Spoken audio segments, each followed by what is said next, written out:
It's Monday. This is a quick reaction video to Shawn Porter versus Andre Berto. I'm going to try and keep it brief in this particular one.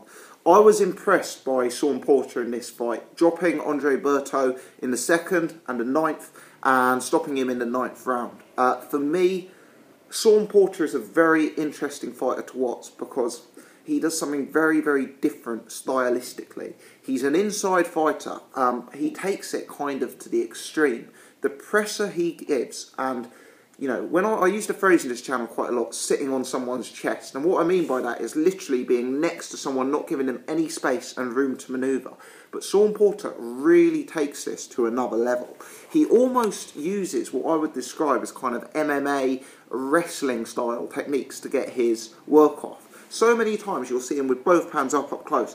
He'll use one hand to try and move an opponent's hand out of the way and another hand to come over the top. He's a good body puncher. You know, he really is a guy who will not allow you any space, any room. And I actually think Porter's an improving fighter. You know, he's come up short against Kell Brook. He's come up short against Keith Thurman. And that's always going to be his problem. Guys who are elite level boxers with good footwork, who can move and, you know, who've got enough power and a good enough jab and a good enough long range work to keep him at bay. But I've seen some subtle improvements in this game, in this fight. I actually thought he was using his jab more effectively than I've seen in the past. I also thought his footwork was, at times, pretty impressive. Some of the subtle pivots, some of the way he was transitioning around Berto, for me, looked like he'd actually, you know, been working on a few things. And, you know, looked like he's a continually improving fighter. He's kind of in an odd place, Porter, because he's beaten Adrian Broner, he's beaten Devin Alexander, he's beaten Andre Berto. He's kind of showed a level of dominance over those sort of fringe top 10 level competitors. But both times he's fought Thurman and Brook, he's come up a little bit short, and really the blueprint on how to beat him, if you're a very established world-class boxer, you know, is there. You know, the real grade A boxers are gonna, you know, be able to beat Shawn Porter by timing him on the way in, like Kell Brook did, by trying to score points against him by keeping the fight long and by using a jab.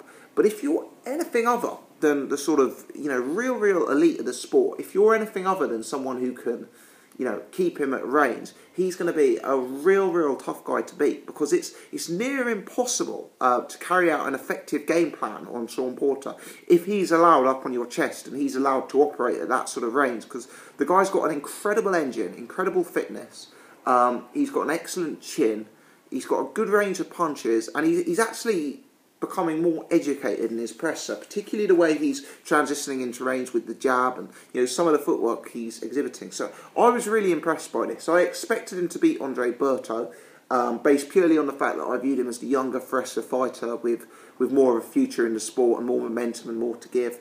But I was quite taken with the way he took care of business. And, you know, welterweight is a very stacked division.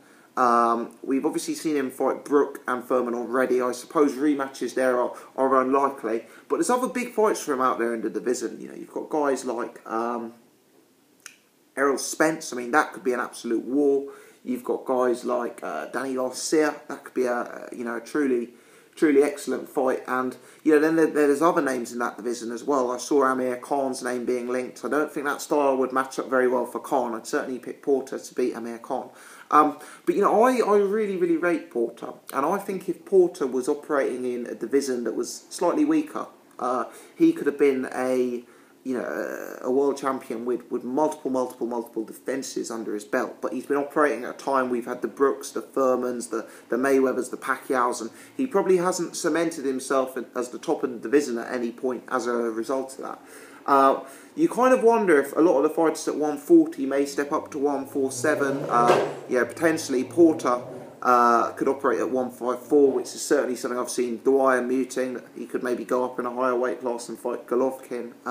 It's worth noting, and, you know, this is something we've mentioned on this channel on several occasions, that, you know, Porter beat cruiserweight champion Alexander Usyk in the amateurs. So, you know, maybe he actually would do better at 154 pounds in time. But he's an exciting fighter to watch.